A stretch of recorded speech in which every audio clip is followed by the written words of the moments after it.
Good morning, guys. Welcome back to my channel. My name is Pailo Bosumutari. How are you all? All of you?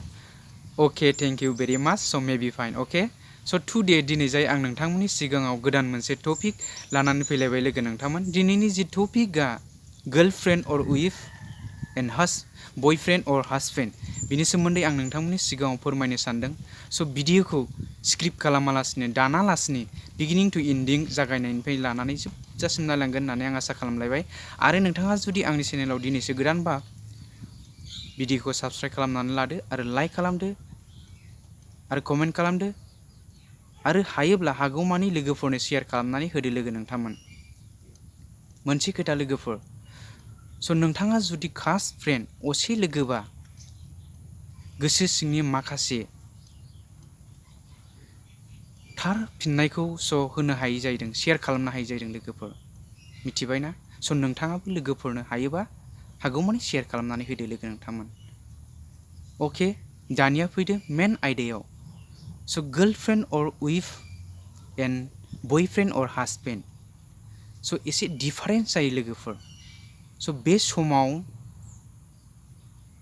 Marriage जाथ'वाखै, हाबा जाथ'वाखै। स' girlfriend हिन्जावसा लोगो बायदि खालामनानै लाथ'।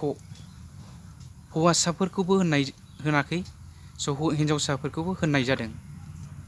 बयफ्रेन्ड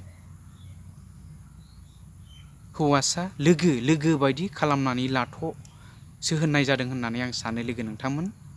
स'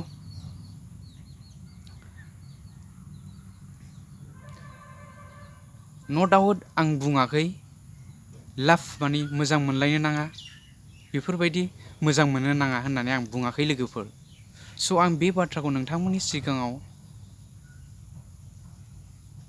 मानो शेयार खालामदों? फैबाय थानाय समाव इयुनाव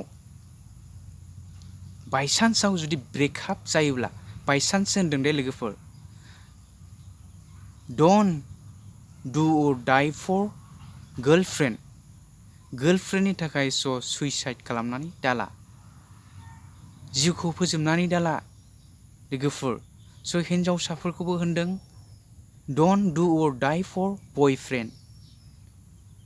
बयफ्रेन्डनि थाखाय सुइसाइड दा खालाम, गावनि जिउखौ फोजोबनानै दाला लोगोफोर। अके,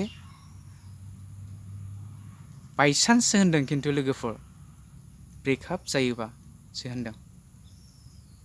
स' बे जाथाया जाफ्लेबाय थानायखौ नुनो मोनो लोगोफोर। स' दिनै आं नोंथांमोननि सिगाङाव बे टपिकखौ लानानै फैबाय लोगोफोर।